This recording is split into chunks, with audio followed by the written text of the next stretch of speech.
नमस्कार। स्वागत है आप सभी का आपके अपने चैनल एस्ट्रोलॉजी लर्नर में। आओ ज्योतिष सीखे की श्रृंखला में आज हम आपके बीच में लेकर उपस्थित हैं 4 ऐसी कुंडलियां जिनके आधार पर हम बृहस्पति के शुभ और अशुभ प्रभाव को बारीकी से समझेंगे।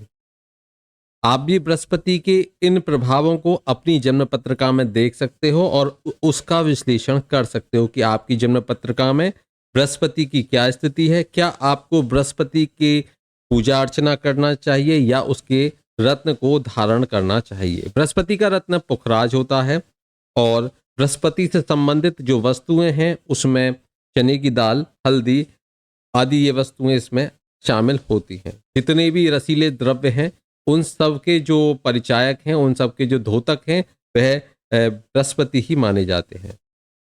तो चलिए शुरू करते हैं आज के इस महत्वपूर्ण रोचक कार्यक्रम को।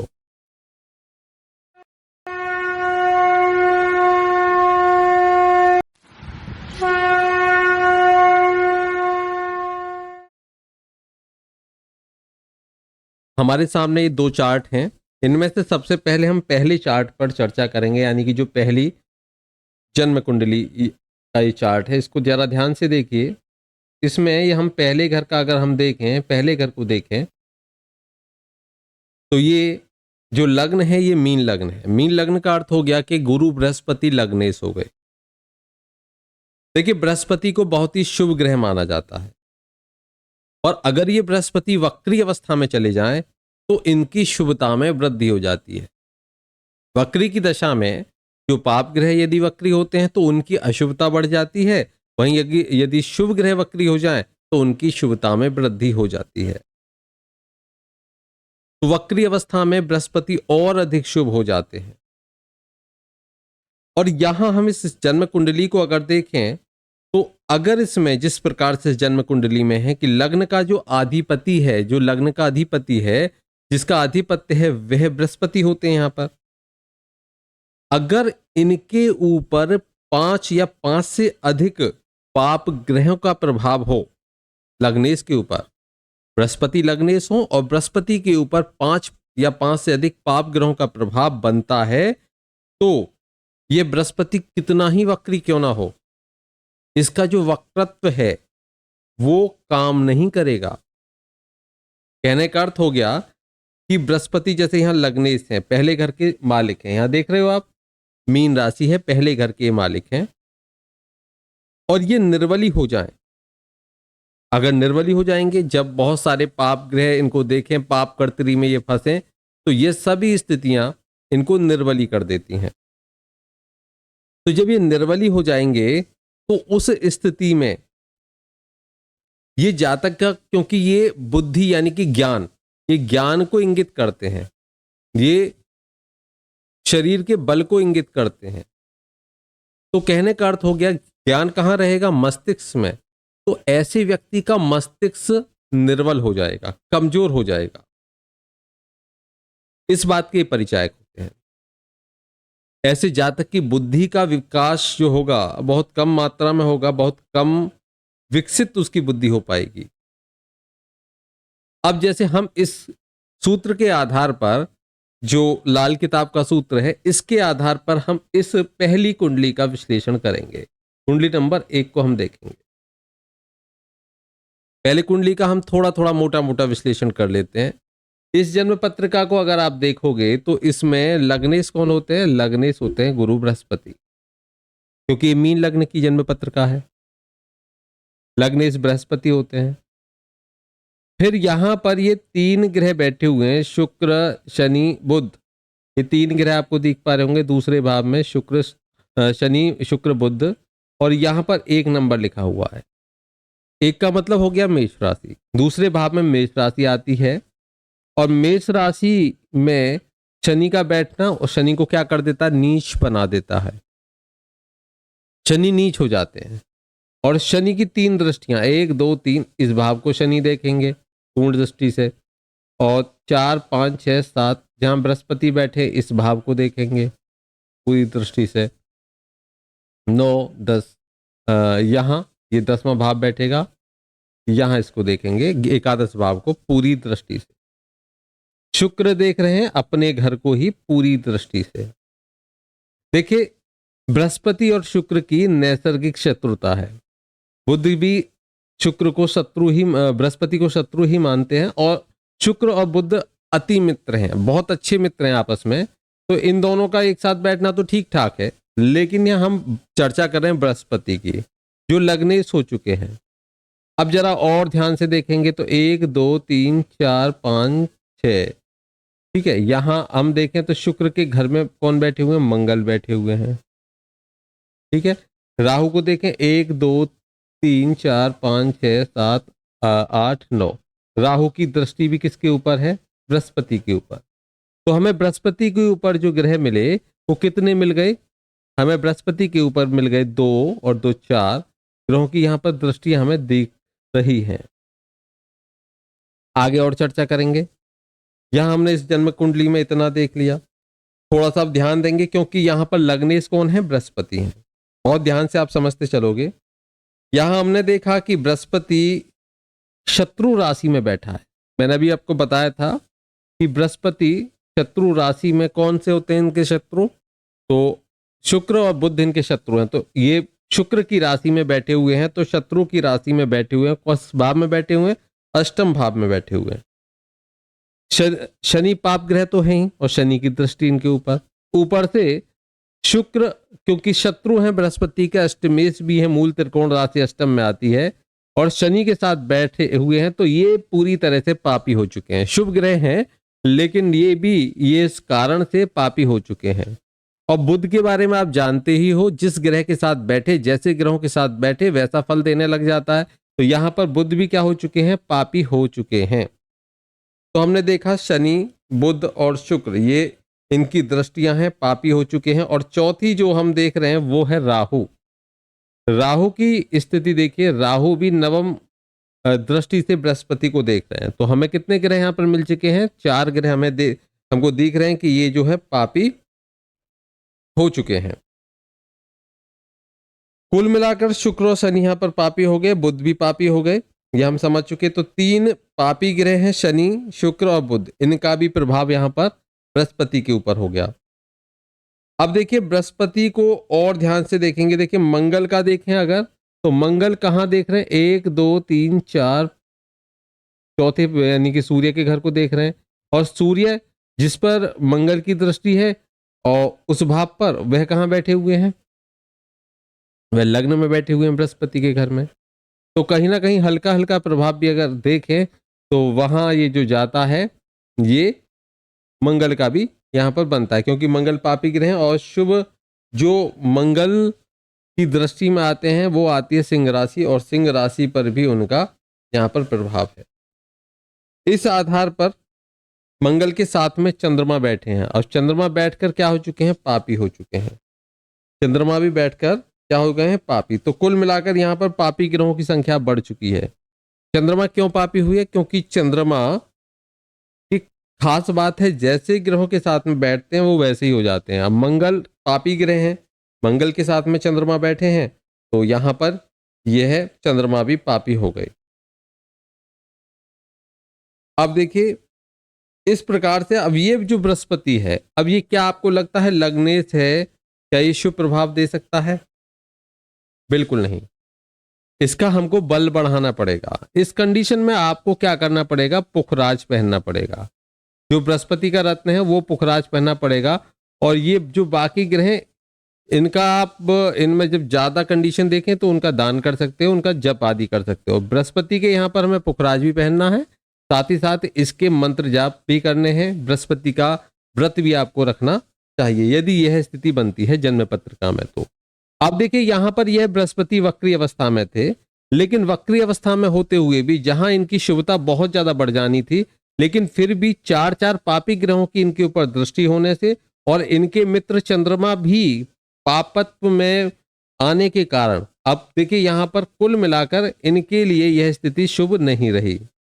अब बृहस्पति यहां पर अशुभ प्रभाव देंगे, जातक को का मस्तिष्क कमजोर करेंगे, जातक की जो अष्टम से संबंधित समस्याएं हैं उनको वहां पर बढ़ाएंगे। कुल मिलाकर जातक शारीरिक रूप से कमजोर होगा, बीमार रहेगा और वहीं दुर्घटना के योग भी बार बार उसके साथ में बनते रहेंगे। तो बृहस्पति से संबंधित बहुत सारी जो समस्याएं हैं ऐसे जातक को देखने के लिए मिलेंगी। इस स्थिति से बचने के लिए इस जातक को पुखराज धारण करना चाहिए, पहनना चाहिए, और वहीं बृहस्पति से संबंधित दान आदि यानी कि जो शांति है वह भी करानी चाहिए, मंत्रचार उसके करने चाहिए और उसके व्रत आदि भी रखने चाहिए।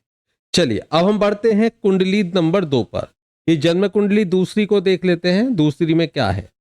दूसरी एक कुंभ लग्न की जन्म पत्रिका है, और कुंभ लग्न की जन्म पत्रिका में हम देखें तो एकादश भाव के मालिक भी होते हैं। एक तो दूसरे भाव के मालिक बृहस्पति हो जाते हैं और एक एकादश भाव के मालिक बृहस्पति हो जाते हैं।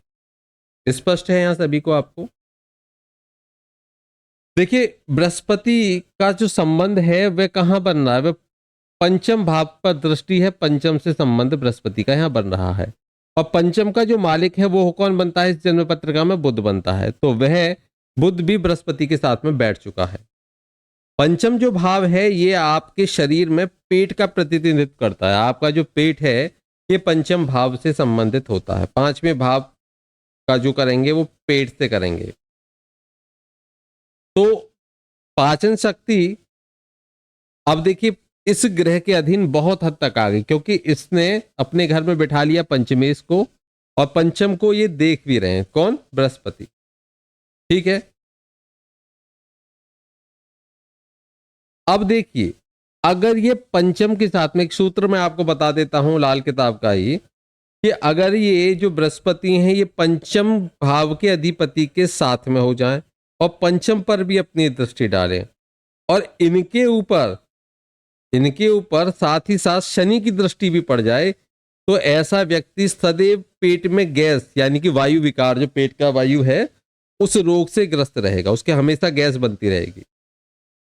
देखिए यहां पर जरा ध्यान से देखिए, शनि की तीसरी पूर्ण दृष्टि कहां पड़ रही है? 1 2 3। तो शनि की दृष्टि कहां पड़ रही है? बृहस्पति के घर में पड़ रही है। ठीक है। और यहां पर ये बृहस्पति ने बुध जो पंचमेश है उनको अपने साथ रख लिया, और जो पंचम भाव है उसको भी ये देख रहे हैं। तो अब हमें स्पष्ट हो रहा है यहां पर ये जो स्थिति है क्या बता रही है। अब थोड़ा सा सूर्य पर फोकस करते हैं। सूर्य पर फोकस करें तो देखिए सूर्य जो काल पुरुष की कुंडली है उसमें पंचम भाव के मालिक बनते हैं। तो पंचम भाव के जो अधिपति हैं, नैसर्गिक अधिपति हैं, वो होते हैं सूर्य। ठीक है। अब सूर्य इसके पंचम भाव के अधिपति हो जाते हैं, पांचवें भाव के। और ये कहां है? यहां पर कौन है? ये केतु बैठे हुए हैं। ध्यान दीजिए जहां आप इनकी जो राशि है, एक सेकेंड, इनकी जो राशि है कहां पर है? ये यहां देखिए। और एक सूर्य को देखिए, सूर्य किसके घर में बैठे हुए हैं? शनि के घर में बैठे हुए हैं। केतु किसके घर में बैठे हुए हैं? शनि के घर में बैठे हुए हैं। ठीक है। हमें केतु मिल गए। केतु कहां बैठे हुए हैं? शनि के घर में। और सूर्य कहां बैठे हुए हैं? वह भी शनि के घर में ही बैठे हुए हैं। तो अब हम एक चंद्र कुंडली का निर्माण और करते हैं। चंद्र कुंडली को अब इसी के आधार पर आप देखिए, चंद्र कुंडली कहां पे बैठे? लग्नेश कौन बने? यहां पर सूर्य बने चंद्र कुंडली में। और यहां से पंचमेश कौन बनते हैं? 1 2 3 4 और ये 5, ये 5, ये पांचवा भाव कौन सा बना? गुरु बृहस्पति का। अब चंद्र कुंडली से गुरु बृहस्पति भी पंचमेश हो गए। अब देखिए यहां से यहां पर भी शनि का प्रभाव, तो कुल मिलाकर पंचम भाव बहुत अधिक पीड़ित हो गया। अब पंचम भाव बहुत अधिक पीड़ित हो गया। अब पीड़ित भी किससे हुआ है? कि जो सर्वाधिक क्रूर ग्रह यानी कि शनि से पीड़ित हुआ है। और शनि अपना जो भी रिजल्ट देते हैं वो लॉन्ग टाइम तक देते हैं, लंबे समय तक देते हैं। इसलिए ऐसा जो जातक है, ये सदैव जीवन में सर्वाधिक गैस से पीड़ित रहेगा। इसको गैस रोग होने की समस्या रहेगी, पेट में गैस बनती ही रहेगी, और छोटी मोटी दवाई उस पर काम करेगी नहीं। तो करना क्या होगा इस स्थिति से संभलने के लिए? कि शनि को शांत करना होगा, शनि से संबंधित दान करने होंगे। और इस स्थिति में जो बृहस्पति है, क्योंकि बृहस्पति यहां पर पीड़ित हो रहे हैं, पंचम भाव को देख रहे हैं, पंचमेश खुद चंद्र कुंडली से बन रहे हैं, और सूर्य जो कि पांचवें भाव के नैसर्गिक अधिपति होते हैं वह भी शनि के घर में बैठे हुए। तो कुल मिलाकर सर्वाधिक पीड़ादायक जो ग्रह बनते हैं यहाँ पर वह शनि बनते हैं, और शनि अपना रिजल्ट बहुत लंबे समय तक देते हैं। तो इस जातक को बहुत लंबे समय तक गैस की समस्या बनी रहेगी।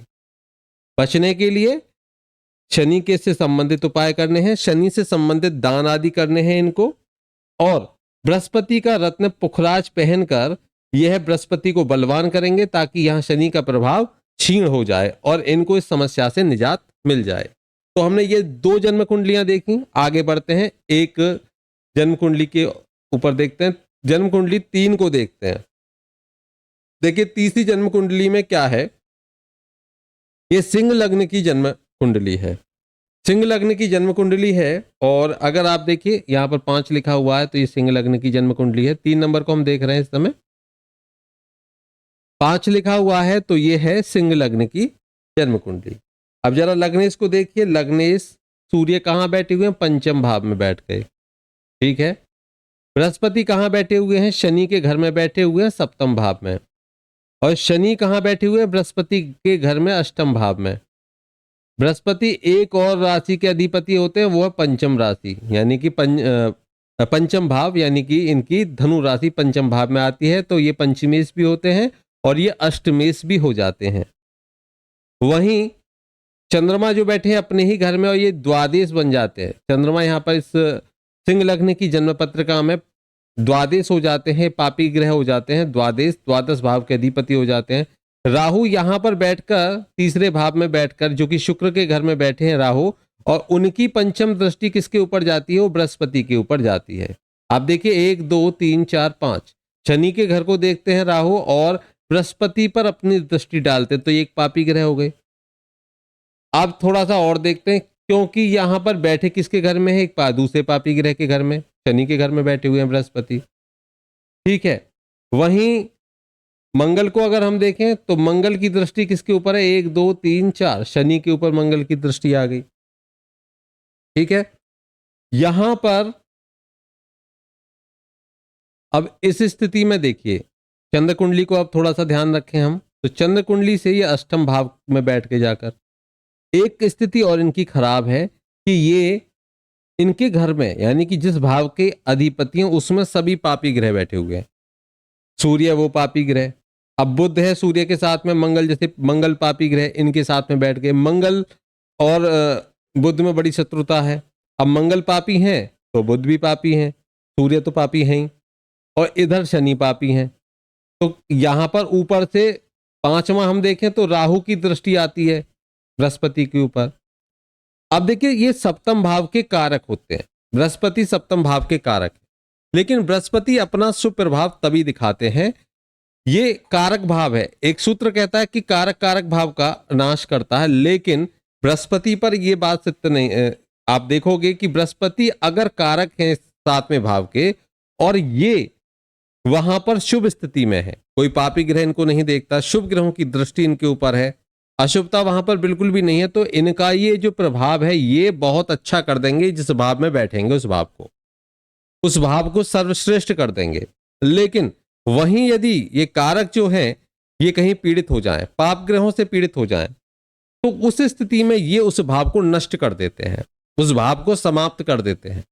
अब देखिए बुध इनके शत्रु, मंगल इनके शत्रु, मंगल मित्र है लेकिन पापी ग्रह है, सूर्य मित्र है लेकिन पापी ग्रह है, शनि सम है लेकिन पापी ग्रह।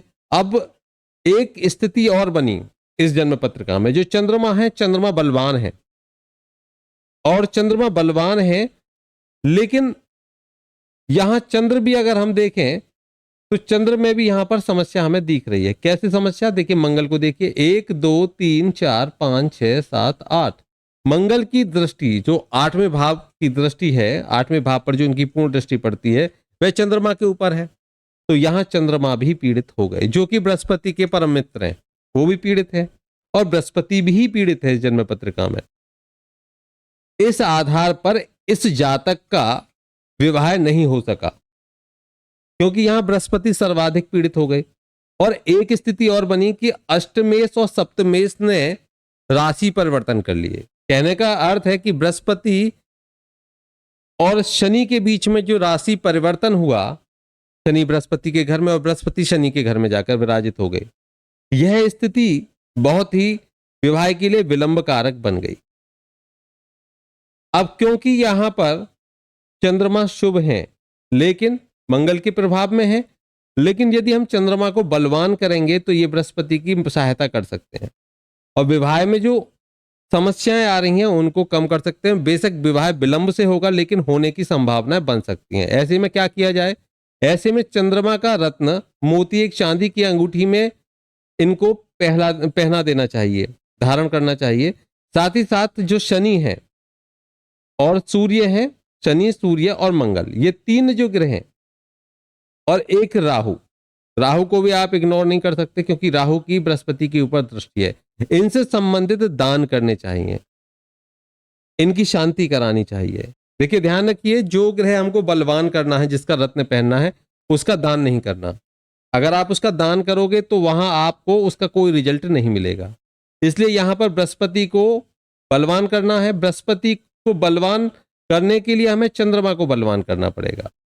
चंद्रमा के लिए हमें जो चांदी की अंगूठी में मोती पहनना पड़ेगा, तब जाकर यहां कुछ सफलताएं मिलेंगी। तो हमने ये समझा तीसरी कुंडली से। अब हम बढ़ेंगे चौथी जन्म कुंडली क्या कहती है बृहस्पति के बारे में। आज हम विश्लेषण कर रहे हैं बृहस्पति किस भाव में, अच्छे हैं या बुरे हैं, इसका हम कैसे कैसे आकलन करें और कैसे कैसे हम इस बात को समझ पाएं। चलिए तीसरी कुंडली को देख लेते हैं, चौथी कुंडली को देख लेते हैं। चौथी जन्म कुंडली कहती है, ये भी कुंभ लग्न की जन्म पत्रिका है, थोड़ा ध्यान दीजिए। यहां पर लग्नेश होते हैं शनि, और शनि राहु के साथ में नीच अवस्था में होकर तीसरे घर में बैठ गए। मंगल बृहस्पति के घर में बैठ गए, जो बृहस्पति यहां पर दूसरे भाव यानी कि धन भाव के अधिपति हो जाते हैं, और मंगल दूसरे घर में बैठे, और वहीं बृहस्पति केतु के साथ में अपने शत्रु शुक्र के घर में नवम भाव में बैठ गए जाकर।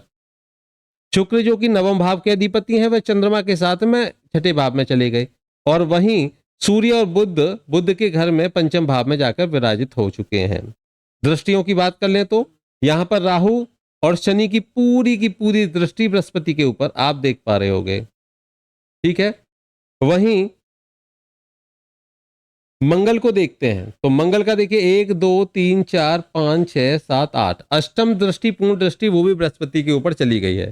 तो कुल मिलाकर शनि, राहु, मंगल, केतु, इन सब के द्वारा बृहस्पति को पीड़ित किया गया।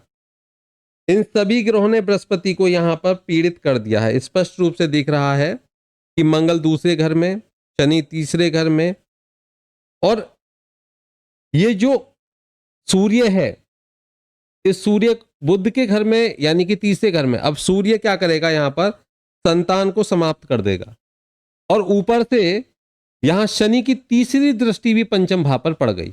अब देखिए ध्यान से, बुध के घर पे अब बुध तो खुद पापी हो जाएगा, क्योंकि बुध जैसा ग्रह, इतना वैसे तो बहुत शुभ ग्रह है, लेकिन जिस ग्रह के प्रभाव में आ जाए उसके जैसा फल देने लग जाता है। शुभ ग्रहों के प्रभाव में आए तो शुभ फल देगा, अशुभ ग्रहों के प्रभाव में आ जाए तो अशुभ फल देता है। यहां पर शनि की जो तीसरी दृष्टि है वो पंचम भाव पर है, तो योग संतान तो हम बात दूर करें, सबसे पहले तो पुत्र की हानि, और अगर पुत्र छोड़िए संतान की ही हानि कर देगा। संतान ही उस जातक के होना ही असंभव हो जाएगा। अब ऐसी हालात में देखिए पंचमेश, पंचम, और देखिए नवम भाव में सबकी दृष्टियां पड़ गई, मैंने आपको बता दी, क्योंकि यहां पर कौन बैठे हुए, बृहस्पति, और बृहस्पति के साथ में केतु। देखिए गुरु चांडाल दोष तो बन ही रहा है, ऊपर से यहां पर राहु, शनि, मंगल, इन सब पापी ग्रहों की दृष्टियां भी यहां पर पड़ रही हैं। तो कुल मिलाकर जो भाग्य भाव है वो भी यहां पर छिन्न भिन्न हो चुका है, एकदम बेकार हो चुका है। बृहस्पति भी पीड़ित हो गया। बृहस्पति है कौन, संतान के कारक हैं। अब संतान का भाव भी पीड़ित हो गया, और संतान के कारक भी यहां पर जो बृहस्पति हैं वह भी पीड़ित हो गए। विशेषकर बृहस्पति को पुत्र का कारक माना जाता है, और यहां पर यह स्थिति जो बन रही है ये स्पष्ट करती है कि जातक के संतान होने में बहुत अधिक समस्या आएंगी, यानी कि ये संभावनाएं बहुत ही कम है कि उस जातक को संतान की प्राप्ति हो सके। इस जन्म कुंडली में शनि और मंगल की अगर हम दृष्टि देखें तो पंचम और पंचमेश दोनों का ये नाश कर डाला और साथ ही साथ नौवें घर को भी इन्होंने तहस नहस कर डाला है। अब भाग्य भी इसका बर्बाद हो चुका है व्यक्ति का, क्योंकि दोनों पर क्रूर प्रभाव है। लेकिन नवमेश शुक्र जो है वो खुद छठे घर में चले गए हैं, तो यहां पर तो शुक्र को छठे घर में शुक्र कोई फल नहीं देते, निष्फल हो जाते हैं। शुक्र यहां पर निष्फल हो जाते हैं, कोई फल नहीं देते। अब देखिए पंचम भाव को थोड़ा सा और देख लेते हैं। विश्लेषण आप अच्छे से समझ पा रहे होंगे कैसे कैसे करना है। अब पंचम भाव पर एक और दृष्टि है, वो किसकी है? वो केतु की है। केतु की पंचम भाव पर नवम दृष्टि पड़ रही है। तो एक केतु हो गए, साथ में सूर्य बुध हो गए, शनि की दृष्टि हो गई, तो 4 ग्रह तो यहां हो गए। ऊपर से एक और दृष्टि मैं आपको दिखा देता हूं पंचम पर भी, 1 2 3 4 मंगल भी पंचम भाव को देख रहे हैं। तो यह संतानहीनता का योग पूर्ण रूप से बना हुआ है जन्म कुंडली में। ऊपर से शुक्र जो है वह क्या हो चुके हैं इस जन्म कुंडली में, वह जो भाग्येश हैं वो क्या हो चुके हैं? बिल्कुल खत्म हो चुके हैं, यानी कि निष्फल हो चुके हैं। छठे घर में शुक्र कोई फल नहीं देते। छठे घर का शुक्र हमेशा निष्फल होता है, कभी कोई फल देता ही नहीं है। तो ये शुक्र निष्फल हो गए। ऊपर से बैठे किसके साथ में है? ये चंद्रमा के साथ में, जो चंद्रमा खुद छठे भाव के मालिक है, और सूर्य के साथ में आकर ये पापी और हो जाते हैं। तो एक देखिए कितने पाप ग्रहों में ये पीड़ित हो चुके हैं। नवमेश यानी कि भाग्येश भी पीड़ित हो गए, अच्छी तरह से पीड़ित हो गए। भाग्य भाव पीड़ित हो गया, अच्छी तरह से हो गया। पंचम भाव पीड़ित हो गया, और पंचम भाव के मालिक भी पीड़ित हो गए, पंचम भाव के कारक भी पीड़ित हो चुके हैं। ये कुल मिलाकर जो स्थिति है ये बता रही है। देखिए भारतीय ज्योतिष तो इसके लिए यहां तक कहती है कि इसके कई जन्मों तक संतान नहीं होगी। लेकिन यहां पर ऐसी स्थिति जब बनती है तो उसमें बृहस्पति को बलवान करना चाहिए। बृहस्पति को बलवान करना चाहिए, क्योंकि यहां पर बृहस्पति को बलवान किया जाए, और इन ग्रहों से जो पापी ग्रह इनकी शांति कराकर ही आप जो संतान है वह संतान प्राप्ति के लिए प्रयास कर सकते हैं। चलिए यहां तक हमने समझा कि बृहस्पति के क्या क्या प्रभाव होते हैं, लेकिन अब हम कुछ और बातों को समझ लेते हैं कि जो बृहस्पति है वो आपके सुनने की जो क्षमता है, सुनने की जो शक्ति है, उसके भी कारक माने जाते हैं। और देखिए जब ये कान का घर, अब कान का घर कौन सा होता है ये बताइए आप, कमेंट कीजिए, कान का घर कौन सा होता है? तीसरा भाव। कान का घर हो गया तीसरा भाव। अब तीसरे भाव में अगर यहां आकर बृहस्पति बैठ जाए तो जो कान का घर है ये तीसरा भाव है। इस तीसरे भाव, तीसरा भाव और 11वां घर, ये 2 हो गए, ये एक, ये 11वां भी, ये दोनों कान हो गए ना, इनके मालिक बृहस्पति सुनने का प्रतिनिधित्व करेंगे। तो जो तीसरा घर और 11वां घर ये पूरी तरह से कान का प्रतिनिधित्व करते हैं। और अगर इन तीसरे और 11वें घर पर या इनके मालिक पर, यानी कि इनके जो अधिपति हैं, जो स्वामी हैं, उन पर वो पीड़ित हो जाएं, और साथ ही साथ जो तीसरे घर का कारक है यानी कि जो सुनने का कारक है बृहस्पति, वो भी पीड़ित हो जाए। पांचवें घर का मालिक होकर पीड़ित हो जाए बृहस्पति। ये मैं आपको बता रहा हूं कौन से घर में कहां बैठकर पीड़ित हो जाए। अभी हमने आपको 4 कुंडलियां दिखाई, उन्हीं को थोड़ा आप आगे और ध्यान दीजिए। यदि ये कान की समस्या देखनी है तो बृहस्पति और तीसरे भाव के मालिक को देखिए। आप समझ पा रहे हो? बृहस्पति और तीसरे और 11वें भाव, ठीक है ना। अब आप ये देखिए दायां कान बायां कान, उन्हीं के आधार पर आप तीसरा और 11वां भाव देखोगे, 2 कान होते हैं। वहीं 5वें भाव को से आप देखोगे, अगर यहाँ 5वें भाव का बृहस्पति पीड़ित है या 5वें भाव का मालिक पीड़ित है और बृहस्पति भी पीड़ित है। अब 5वें भाव का जो प्रतिनिधित्व है वो किसका है? पेट के क्षेत्र पर आता है, और वहां बृहस्पति भी पीड़ित है। तो बृहस्पति किसका? जिगर का प्रतिनिधित्व करते हैं, यानी कि आपके लीवर का करते हैं। तो अगर ये बृहस्पति भी पीड़ित हो जाए आपकी जन्म कुंडली में, और 5वां भाव भी पीड़ित हो जाए, तो भैया ऐसा समझिए कि आपका जो जिगर है वो कष्ट में है, आपको लीवर की समस्या होनी ही होनी है। देखिए, कुछ मैं विशेष बात बताऊंगा। यहां तक हमने बृहस्पति के कैसे कैसे देखें, कब शुभता आती है, कब अशुभता आती है, ये देखा। अगर जन्म कुंडली में बृहस्पति आपके नीच राशि में चले गए हैं, नीच राशि कब होगी? जब बृहस्पति मकर राशि में बैठे होंगे, 10 नंबर में आप बृहस्पति देखोगे तो वो नीच हुए समझिए बृहस्पति को, उनमें नीचत्व आ गया। वहीं अगर ये क्षीण हो जाएं, क्षीण कब होंगे? इनका अंश बल कमजोर है, पापी ग्रहों से पीड़ित हो रहे हैं, या शत्रु के क्षेत्र में आ चुके हैं, जिसको हम बोलते हैं शत्रु क्षेत्री हो जाएं, शुक्र बुध ये शत्रु हैं, इनके घर में बैठ जाएं, तो इन जिन रोगों का ये प्रतिनिधित्व करते हैं वह रोग शरीर में उत्पन्न होने लगते हैं। अब इससे बचा कैसे जाएगा?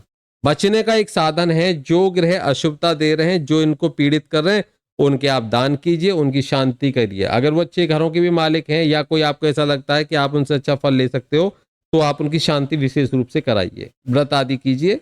और जो बृहस्पति है उनका आपको पुखराज धारण करना है। बृहस्पति का पुखराज धारण कर सकते हो, बृहस्पति की स्तुति आप कर सकते हो। ये दोनों काम आप कीजिए। मानकर चलिए बृहस्पति कारक तो है, लेकिन किसी ऐसे घर के मालिक हैं जहां का अगर आप वहां का कोई रत्न पहनोगे तो बल बढ़ेगा तो नुकसान होगा। उस कंडीशन में आप क्या कर सकते हो कि अगर रत्न भी पहनो, पुखराज भी पहनो, तो उसके साथ साथ में उनके दान तो करना नहीं है, लेकिन शांति आदि के लिए उनके व्रत कर सकते हो, उनकी शांति कर सकते हो, मंत्र जाप से, उनके पाठ आदि से शांति कर सकते हो। तो ये था आज का हमारा टॉपिक, जो बृहस्पति का विश्लेषण था। बृहस्पति को समझना था कि बृहस्पति किस स्थिति में कैसा फल देते हैं, क्या समस्याएं देते हैं, और उन समस्याओं से हम कैसे बच सकते हैं। आगे देखिए, कुछ खास जानकारी या भी हम बृहस्पति के बारे में आपको देंगे। तो आज की वीडियो में इतना ही।